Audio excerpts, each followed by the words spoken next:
Muito bom ver os irmãos de volta. Uma das dificuldades maiores que qualquer palestrante tem é ver seu auditório desaparecer no segundo dia. Não aparece mais ninguém. Já sabe que é uma reação àquilo que ele ouviu. Os irmãos lembram ontem, estávamos procurando repensar a razão da criação. Por que Deus fez o universo? Por que Ele fez cada um de nós? E a resposta, Ele procura verdadeiros adoradores. E esta criação é o catedral em que a verdadeira adoração é oferecida a Deus, através da matéria. Eu sei que os anjos não materiais, espirituais, adoram a Deus, mas nós estamos aqui para adorar a Deus com nossas bocas, com nossos corpos, com nossa energia e com nossas mentes. Vamos abrir a palavra de Deus para o texto básico desta noite, em primeira carta de Pedro, capítulo 2. Capítulo 2, versículo 4. À medida que se aproximam dele, e essa frase, aproximar-se dele, é uma frase que descreve o cerne de adoração. Adoração é uma aproximação a Deus, é chegar para Ele. Cheguem para Deus e Ele chegará para vocês. Marque um lugar de encontro com Ele e Ele encontrará com você. Uma das razões que nós saímos de casa para encontrar com Deus não é porque Ele não está em casa, não porque Ele não está no emprego. O que queríamos dizer ontem é que Ele está em todo lugar. Mas nós chegamos aqui num ato de adoração, um ato de culto para nos aproximarmos dEle. Então, o versículo 4 começa com esta frase, referindo-se à adoração. À medida que se aproximam dEle, a pedra viva rejeitada pelos homens, mas escolhida por Deus e preciosa para Ele, vocês também estão sendo utilizados como pedras vivas na edificação de uma casa espiritual para serem sacerdócio santo, oferecendo sacrifícios espirituais aceitáveis a Deus por meio de Jesus Cristo. Pois assim é dito na Escritura: eis que põe em Sião uma pedra angular, escolhida e preciosa. Aquele que nela confia jamais será envergonhado. Portanto, para vocês, os que creem, esta pedra é preciosa, mas para os que não creem, a pedra que os construtores rejeitaram tornou-se a pedra angular, e pedra de tropeço, rocha que faz cair. Os que não creem tropeçam, porque desobedecem à mensagem, mas para o que também foram destinados. Vocês, porém, são geração eleita, sacerdócio real, nação santa, povo exclusivo de Deus, para anunciar as grandezas daquele que os chamou das trevas para sua maravilhosa luz. Antes vocês nem sequer eram povo, mas agora são povo de Deus, não haviam recebido misericórdia, mas agora o receberam. Eu gostaria que nós orássemos mais uma vez, rogando a Deus que Ele faça este texto brilhar em seu coração. Meu trabalho nesta noite é simplesmente refalar aquilo que está no texto, dar boca àquilo que está escrito aqui. Mas o trabalho do Espírito na sua vida é fazer com que esse texto brilhe e que venha convencer que seu coração não pode fazer coisa melhor do que amar a Deus, mais que ama a sua esposa, marido, filhos. Esse texto é para chamar sua atenção à necessidade de uma vida santa, porque nós somos uma nação santa. Então é para abrir nossa consciência para aquilo que não é santo. Esse texto foi escrito para nós dedicarmos à vontade de Deus. já que esse texto trata de nossa razão de existir. Por que estamos, de fato, vivos neste dia do ano 2003? Razão para proclamar as grandezas daquele que nos chamou das trevas para a sua grande luz, maravilhosa luz. Portanto, é necessário orar. O problema é que, muitas vezes, a gente ora aqui na frente e lá atrás não estão orando. Então, é uma oração fragmentária, uma oração quebrada, por alguém orando na frente e os outros pensando em outras coisas e não unindo seus corações naquela oração, nem falando de o íntimo, sinceramente, o amém. Lembre que na palavra de Deus, a razão que nós oramos em português e não em línguas, na igreja, é para que os irmãos possam dizer amém. Eu concordo com esse pedido. Eu faço o mesmo pedido. Portanto, esta oração é muito importante para os irmãos concordarem e se sentir harmonia. Se por acaso o irmão não sente essa harmonia, por favor, fique quieto, não fala nada. Nem o amém. Mas se está concordando, se querem mesmo que Deus responda, coloque a sua oração, sua energia espiritual atrás desse pedido. Está bem? Os irmãos estão comigo? Amém. Vamos orar. Senhor, já oramos, já estivemos na Tua presença já há um bom tempo. Estivemos orando, cantando, estivemos orando silenciosamente, nesses minutos antes deste momento de buscar luz da parte do Teu Espírito para este texto. Por favor, Senhor, não permita que nenhum filho Teu volte para casa sem ter recebido o brilho de Tua palavra no seu coração, luz para a sua caminhada, para seus pés, lâmpada, Senhor. Faça o texto brilhar em nome de Cristo. Amém e amém. Eu não posso dizer quantos meses atrás, P.K.D. Lee, que mora na Índia, mandou uma carta para nós que estamos ligados ao Instituto Haggai. Ele disse que toda empresa, todo empreendimento, toda companhia precisa de pelo menos 3 fatores, elementos fundamentais para ter sucesso. Daí ele colocou os 3 elementos. Se você está tentando levantar uma companhia que produz algum produto, e sabemos que estamos na região mais rica do Brasil, em torno de Campinas, tem toda espécie de companhias e indústria, não sei o que mais, e todos têm que ter estas 3 qualificações. Em primeiro lugar, tem que ter identidade. Eu estive vendo ontem à noite, quando a gente está voltando para o hotel, tem aquele Bosch. Sabe o que é isso? Roberto Bosch, identidade. Número 2, tem que ter uma missão, uma razão de existir. E em terceiro lugar, todos os empregados, os envolvidos, desde o chefe em cima até o mais simples varredor do chão, todos têm que saber qual é o seu papel neste empreendimento.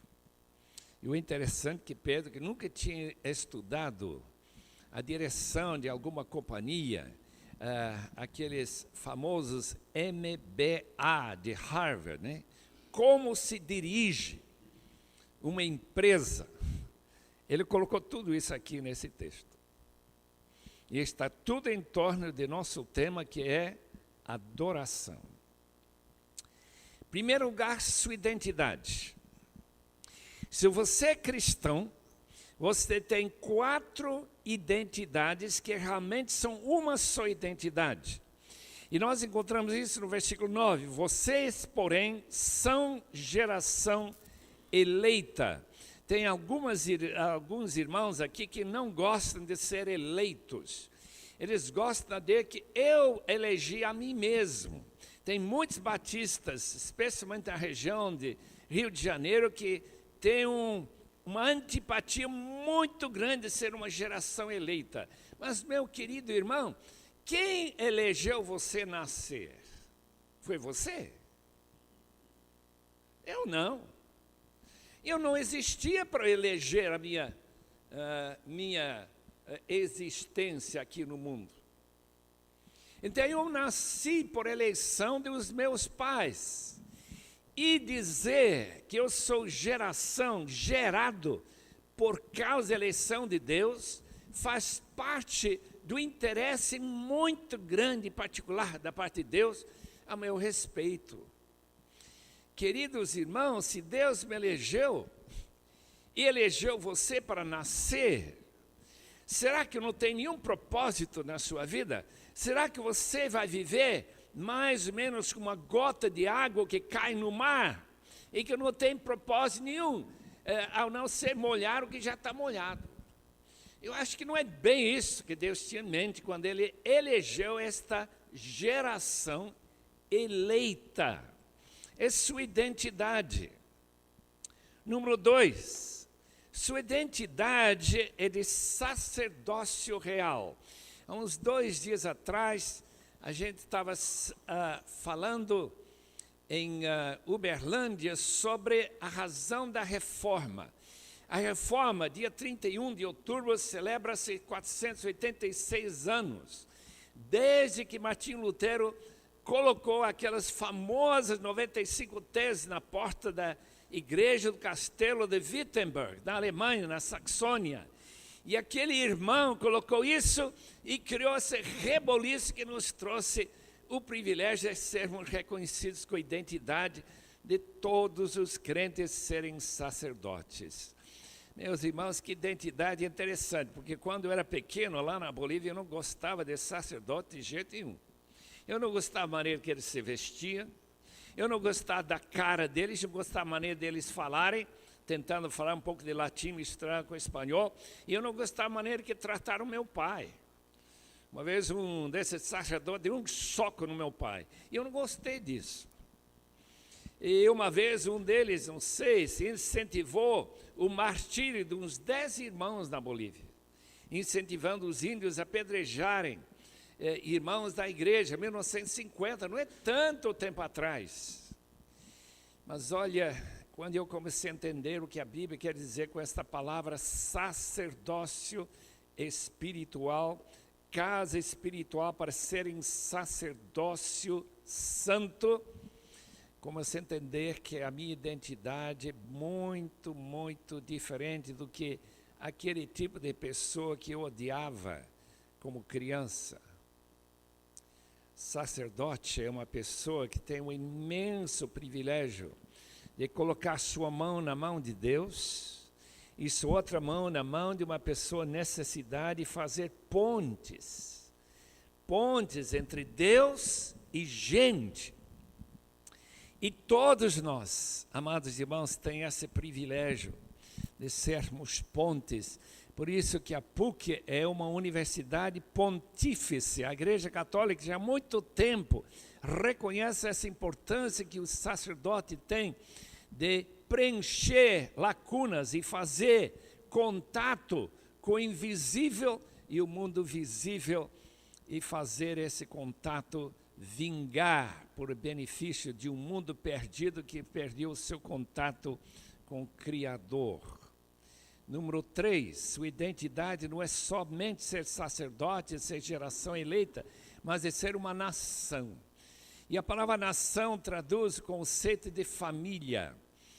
No Antigo Testamento, Abrão é prometido que através dele todas as famílias da terra serão abençoadas. E nós somos essa família abençoada de Abrão, Leiam de novo Romanos 4, que diz que todos nós somos filhos e filhas de Abraão, fazemos parte desta consagrada, santificada família de Deus. Essa é nossa identidade. E, finalmente, uma frase que para muitos não tem quase significado nenhum, mas eu acredito que para Pedro era importantíssimo, povo exclusivo de Deus. Povo exclusivo. Toda propaganda, me parece, tem a mesma razão de chegar à conclusão que esse produto é o melhor que tem. Exclusivo. A gente foi visitar a nova fábrica do Mercedes-Benz em Tuscaloosa, perto da casa da minha esposa, onde ela foi criada em Alabama, lá no sul dos Estados Unidos. Eu não sei se foi uns 5, 6 anos atrás que eu vi pela primeira vez uma montadora. Foi fascinante, porque a gente entrou naquela fábrica que custou, não sei se uns 300 bilhões de dólares, uma coisa assim. E a primeira coisa que a gente vê é que essa companhia tem identidade. Ninguém pode entrar por lá e não saber que está numa companhia que se chama Mercedes-Benz e não Ford, Chevrolet, Toyota ou qualquer outra companhia, não. Os irmãos já sabiam disso, né? E propaganda é para criar na sua cabeça a ideia que é o melhor que tem. Que esse carro que se produz lá é exclusivo. E se você adquire, tem que pagar por esse privilégio de dirigir e ser dono de um daqueles carros, o senhor tem que saber que tem o melhor que tem. A gente entrou nessa fábrica e descobrimos que ninguém lá, ninguém tinha ideia que estava trabalhando por benefício de Ford, lá em Detroit. Todo mundo estava convicto que eles eram especiais, porque estão trabalhando numa companhia, melhor e maior companhia de carro do mundo, e assim por diante, esse tipo de coisa, pelo menos da Alemanha. Exclusivo povo de Deus. Quando o irmão chega na presença de Deus, o que é importante para a nossa adoração é saber como diante de Deus, sua presença diante dele é importante. Deus procura, busca verdadeiros adoradores. Qualquer outra coisa Deus faz com o mínimo de esforço. Mas Ele não cria verdadeiros adoradores sem convencê-los que eles são importantes para Ele. Esta ideia de exclusividade se manifesta no casamento. Quando tem uma pessoa com que você se apaixona e se torna para você a pessoa mais importante da sua vida, até a morte os separar. E uma das tragédias de nossa época é que o divórcio está estragando esse conceito da exclusividade deste relacionamento. Uma mulher e um só homem, que são exclusivos um para o outro, são preciosíssimos. E diante de Deus, como noiva de Cristo, nossa identidade é que nós somos preciosos para Ele. E que Ele mandou seu Filho morrer para esta noiva.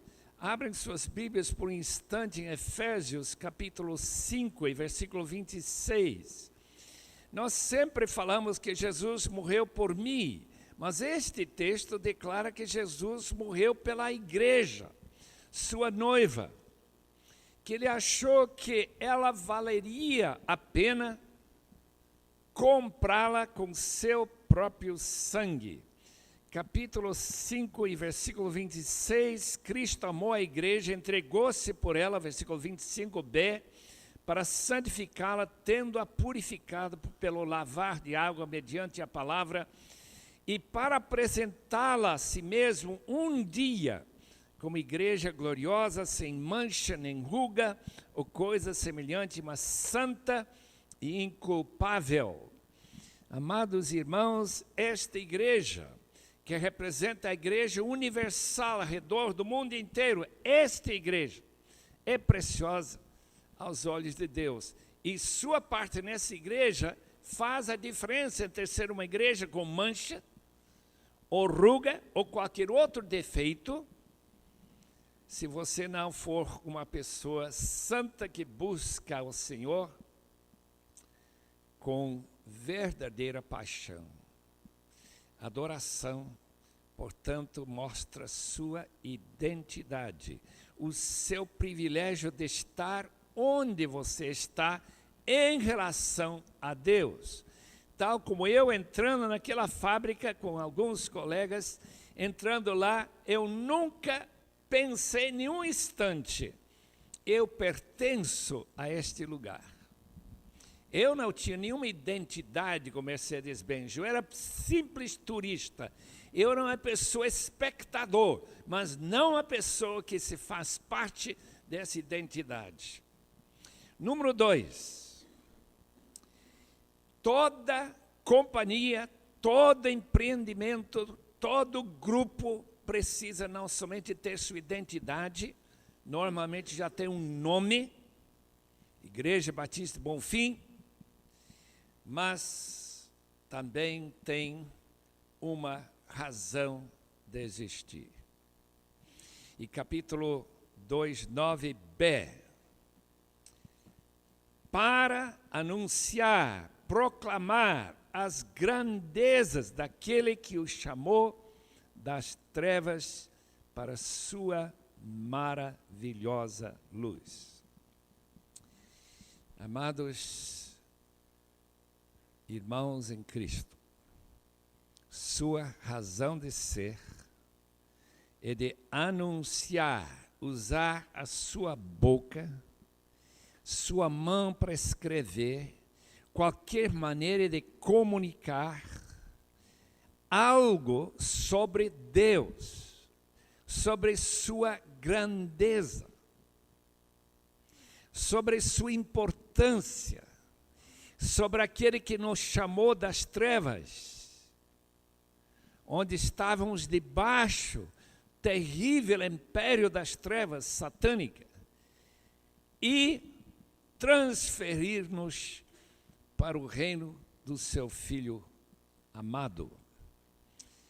A palavra grandezas ou virtudes, como está em algumas traduções, é uma palavra muito rara no Novo Testamento. Não sei se aparece mais de 2 ou 3 vezes.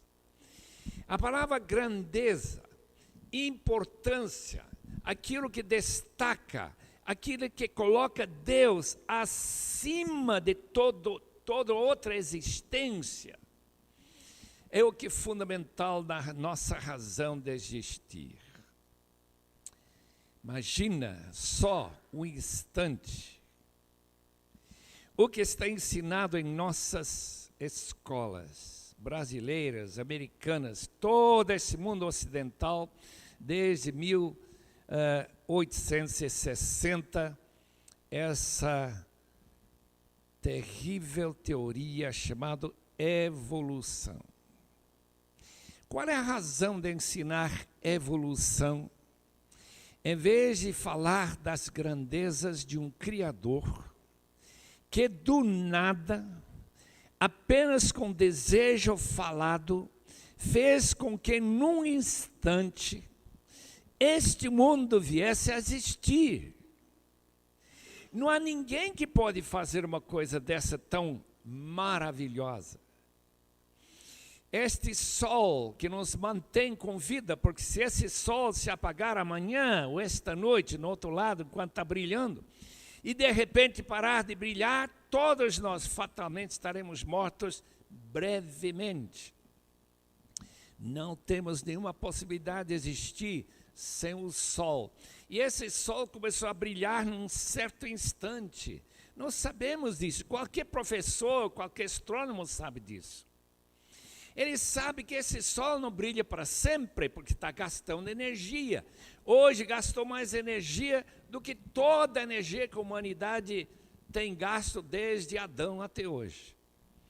E Deus, que é muito prolífico, disse, olha, pode jogar essa energia para fora lá, dá um pouquinho para o mundo, a 150 milhões de quilômetros distante, manda um pouquinho lá para o Brasil, para a gente não morrer do frio, todo congelado. E nós continuamos vivos. Grandeza, meus irmãos. Quem pode criar um sol mais de 1 milhão de vezes maior do que esse mundo? Quem pode criar essa galáxia em que nós estamos rodando a milhares e milhares de quilômetros por hora? E não estamos nem sentindo nada.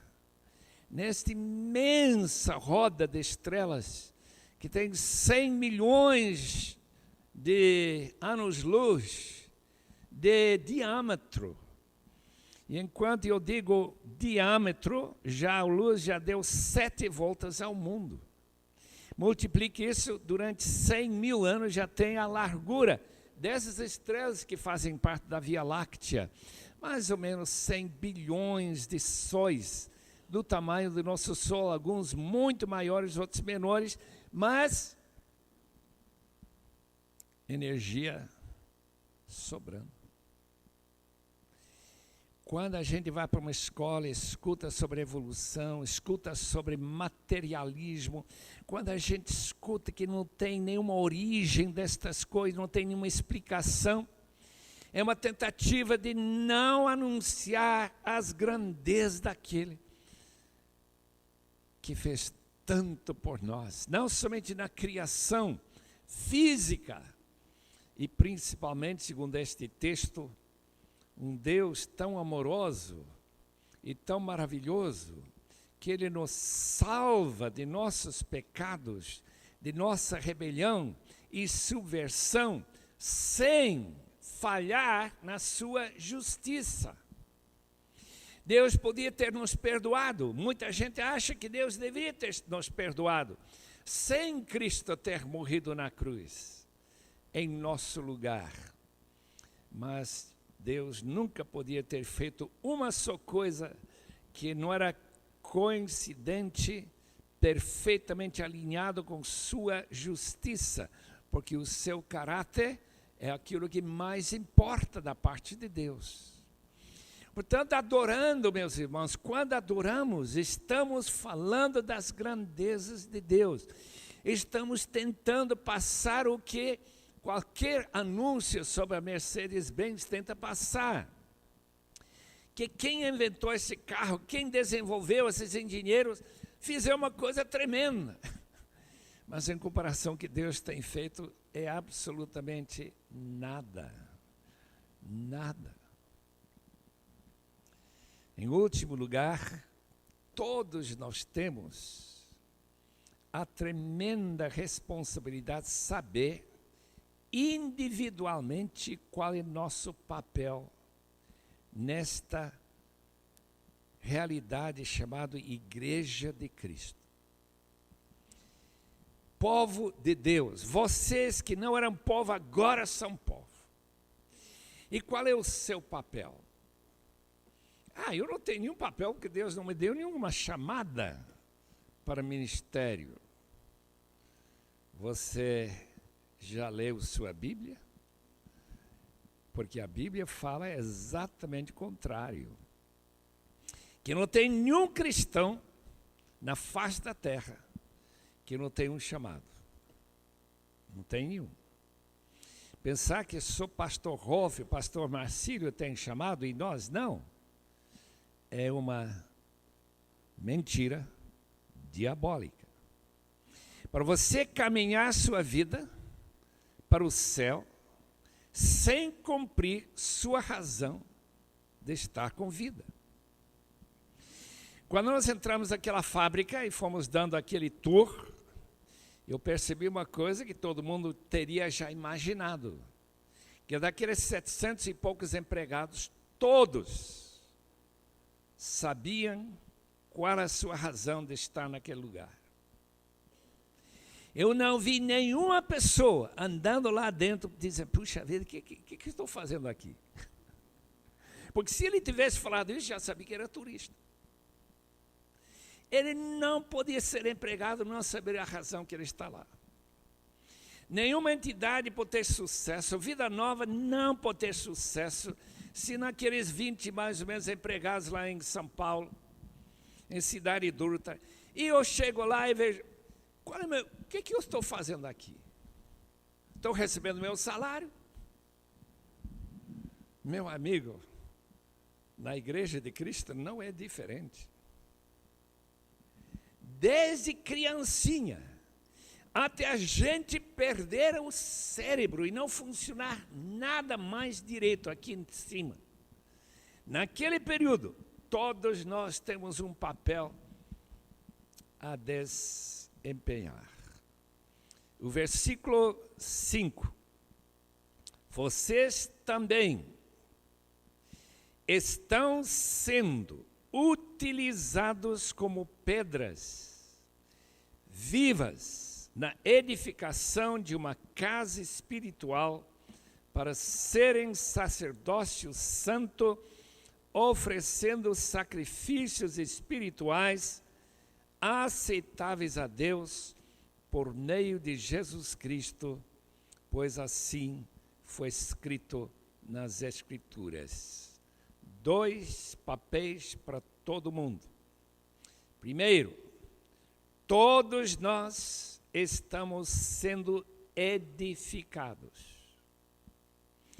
Ser edificado significa receber benefícios de outras pessoas, tal como todos os tijolos ou blocos nesse prédio estão sendo beneficiados para aqueles que estão segurando essa posição da pedra no seu lugar. Porque se eu tirar, como aconteceu lá em Goiânia uma vez com um amigo, estava lá uma noite e alguém retirou uma viga, naquela mesma noite, naquele hotel, aquele prédio começou a desabar. Mesma coisa aqui, se eu tirar essas pedras aqui embaixo, que vai acontecer? Tudo vai cair. Então a minha vida depende dos meus irmãos, e há irmãos que estão dependendo de mim. E a minha responsabilidade dentro da Igreja de Cristo é ser fiel, de manter os meus irmãos em pé e eles me manterem. É um trabalho mútuo dentro da Igreja de Cristo. Mas o texto continua dizendo, não somente estamos sendo edificados numa casa espiritual, mas estamos oferecendo sacrifícios espirituais aceitáveis a Deus por meio de Jesus Cristo. 5 tipos de sacrifício que todos nós temos que nos envolver para cumprir a nossa razão de ser, cumprir nossa missão individual neste empreendimento de Deus que se chama a Igreja de Cristo. Primeiro sacrifício, todo mundo conhece perfeitamente, Romanos 12, um apelo que Paulo faz para nós entregarmos pelas misericórdias de Deus nossos corpos como sacrifício vivo, santo e agradável a Deus.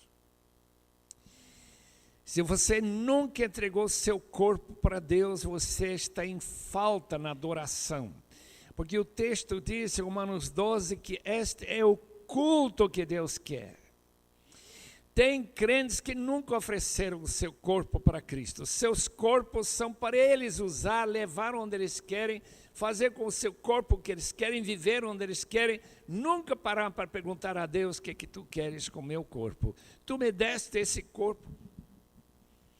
Paulo então faz esse apelo para os romanos: entreguem o seu corpo como sacrifício vivo. Em contraste com o sacrifício morto, porque o sacrifício morto é queimado. Mas com o sacrifício vivo, a gente, depois de sacrificar o seu corpo não é mais seu próprio corpo. Está muito interrelacionado com a ideia de casamento. No casamento, nos velhos maneiras de entender o casamento, a gente entrega o corpo para o seu cônjuge e o cônjuge faz a mesma coisa, de modo que você não existe mais independentemente. Foi a grande lição que Patrícia teve que aprender há mais de 46 anos atrás. E ainda está aprendendo. E eu também. Difícil lembrar que meu corpo é para servir ela. E o corpo dela é para me servir. E quando você entregou o seu corpo para Deus, você fez um culto genuíno para Deus, se foi uma entrega genuína, santa, viva e agrada a Deus. Deus diz: muito bom ter esse filho, ter entregue o seu corpo para mim, um verdadeiro culto. A gente percebe que ele não tem interesse em outra coisa, senão fazer o que eu quero. E quando Deus encontra esse tipo de culto, Deus está sorrindo para com você. Segundo, o sacrifício de louvor, Hebreus 13, versículo 15. Esta noite, enquanto nós estávamos cantando, a gente está pensando nesse maravilhoso texto: por meio de Jesus, portanto, ofereçamos continuamente a Deus um sacrifício de louvor, que é fruto de lábios que confessam o seu nome. Eu estive essa semana, uns 5 dias atrás, com o autor daquele famoso cântico que nós cantamos esta noite, Deus é fiel. Ele me abraçou como se fosse um grande amigo dele. Ele é muito assim expansivo, né? A gente estava lembrando dele de novo esta noite. E eu perguntei: mas como que o senhor escreve esses cânticos todos, né? É porque seu coração está cheio de cântico. Aqui diz que nós oferecemos a Deus um sacrifício contínuo. Se o irmão acordar de noite, o que você faz? Canta. É isso mesmo. Canta. Um sacrifício de louvor, cantando de coração, louvando ao Senhor constantemente, fazendo um eco dos anjos que não param de cantar os louvores de nosso Deus. Que bênção poder cantar, que bênção que temos músicas que foram compostos com aquelas harmonias gloriosas que já decoramos e dá para repetir em louvor do Senhor. O terceiro sacrifício maravilhoso, versículo 16, não se esqueçam. O autor de Hebreus sabia que nós teríamos muita facilidade em esquecer de fazer o bem, de repartir com os outros o que vocês têm, pois de tais sacrifícios Deus se agrada. Deus não agrada da gente fazer o que um pastor fez uma vez, trouxe um cordeiro, colocou em cima da mesa da ceia e cortou o pescoço do coitado cordeiro. Ele queria enfatizar que Cristo morreu por nós e o Cordeiro de Deus que tira o pecado do mundo, e sem sangue não há remissão de pecados. Ele enfatizou isso. Mas o que Deus quer são sacrifícios espirituais. E um sacrifício espiritual, quando você aceita em sua casa uma pessoa que não tem lugar para ficar, quando você reparte alguma refeição a pessoa que não tem nada para comer, quando você dá alguma roupa que você tem aí para uma pessoa que está passando frio, qualquer boa obra, qualquer manifestação do que a gente em Belo Horizonte chamou esta semana de evangelho integral, tem a honra de fazer parte dos 5 sacrifícios espirituais que Deus espera de todos nós. Número 4, Romanos 15, versículo 16. Romanos 15, 16, onde o apóstolo fala do seu trabalho sacerdotal, a respeito de alguns, aliás, eu estou lendo o versículo 15, só para dar introdução, a respeito de alguns assuntos, eu lhes escrevi com toda a franqueza, principalmente para fazê-los lembrar-se novamente deles por causa da graça que Deus me deu, de ser um ministro de Deus, de Cristo Jesus, para os gentios, com dever sacerdotal de proclamar o Evangelho de Deus, para que os gentios se tornem uma oferta aceitável a Deus, santificados pelo Espírito Santo. É o serviço de criar filhos na fé, que chegam à maturidade, a se tornarem irrepreensíveis, aceitáveis a Deus no dia de juízo final. Quando nós chegamos na presença de Deus, no dia mais importante de sua existência, quando Deus há de avaliar todo o seu serviço na sua companhia de graça, o que Ele vai procurar é ver quem é que você trouxe junto. E como que essa pessoa se desenvolveu. A Bíblia não tem muita paciência com pessoas que apenas dão luz a filhos e largam-os aí na rua. Não, a ideia de apresentar gentios, diz o apóstolo Paulo, perfeitos em Cristo. Colossenses 1, 28. De criar esses filhos na graça de nosso Senhor Jesus.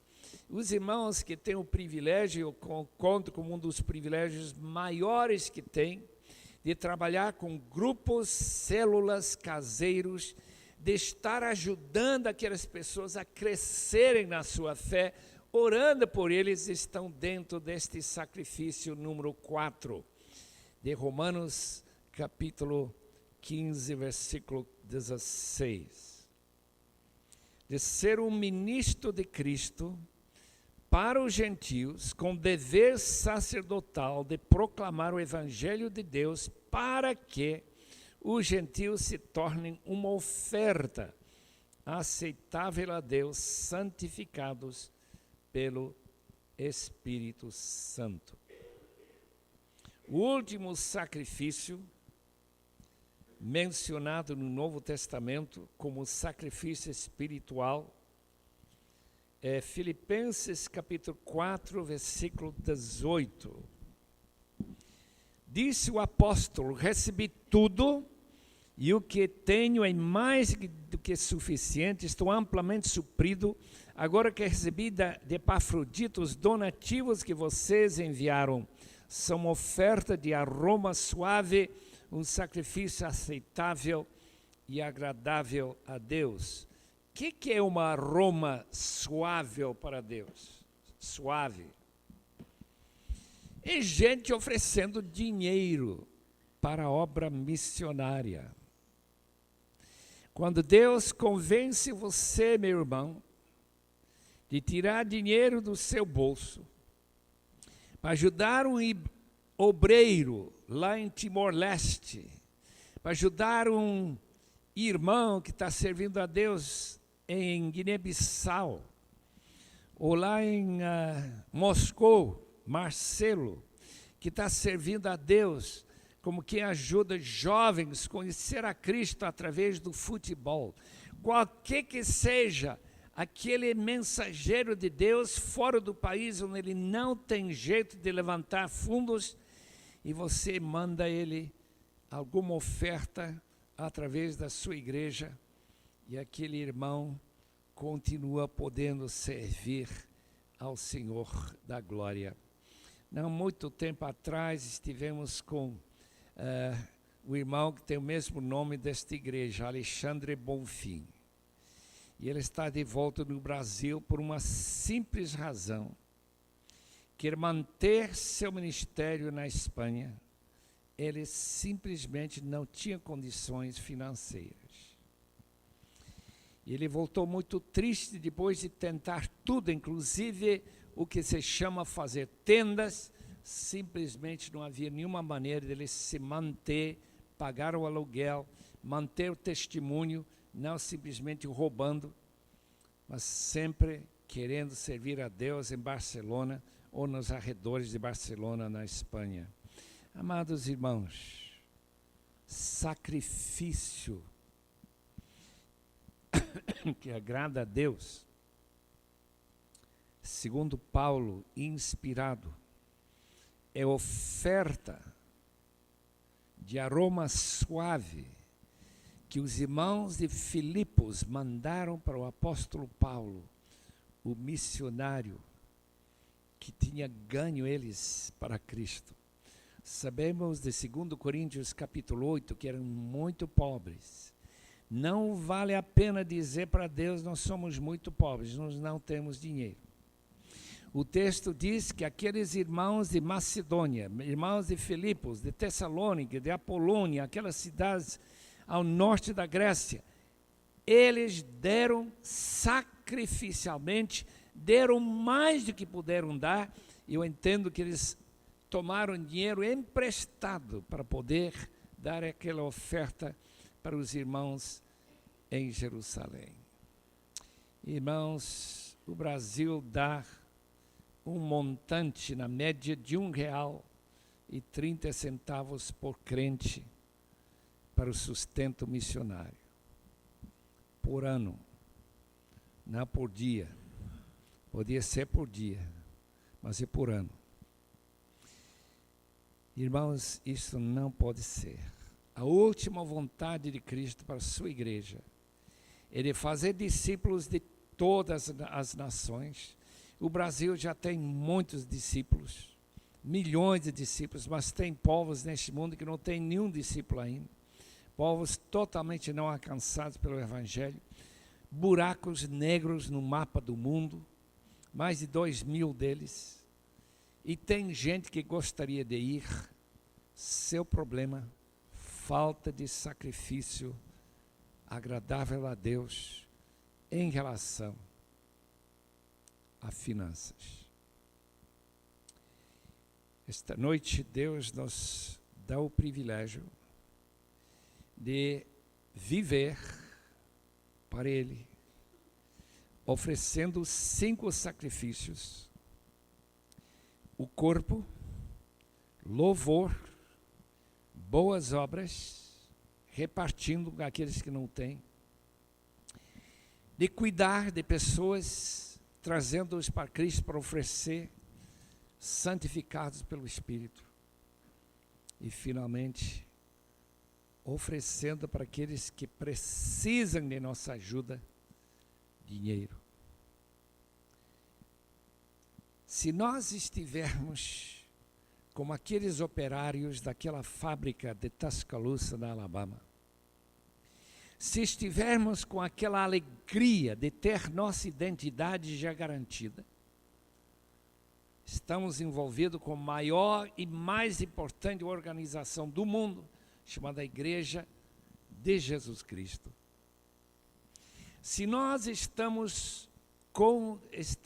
dentro da missão de proclamar as suas grandezas, e se estamos oferecendo os sacrifícios individualmente, cada um, então, glória a Deus, sua vida está cumprindo a ordem bíblica em tudo que fazermos, comendo, bebendo, fazendo outra coisa qualquer, estamos glorificando a Deus. E essa é a razão da existência do universo. É a glória de Deus. Senhor, abençoa esta igreja. Abençoa cada irmão e irmã, cada criança, cada jovem. E que esta adoração, Senhor, este conceito de adoração, possa realmente penetrar os nossos corações. De maneira que não passamos nenhuma segunda-feira, ou terça, ou quarta, ou quinta, pensando que só adoramos no domingo. Uma vez que estamos envolvidos, Senhor, com sacrifícios que diariamente estão com implicações para a glória do Teu santo e maravilhoso nome e a proclamação de Tua grandeza. E lembrando aquele poder que nos tirou das trevas para a Sua maravilhosa luz. Oh Deus, Deus, tenha misericórdia de nós e de Tua igreja, em nome de Jesus. Amém e amém.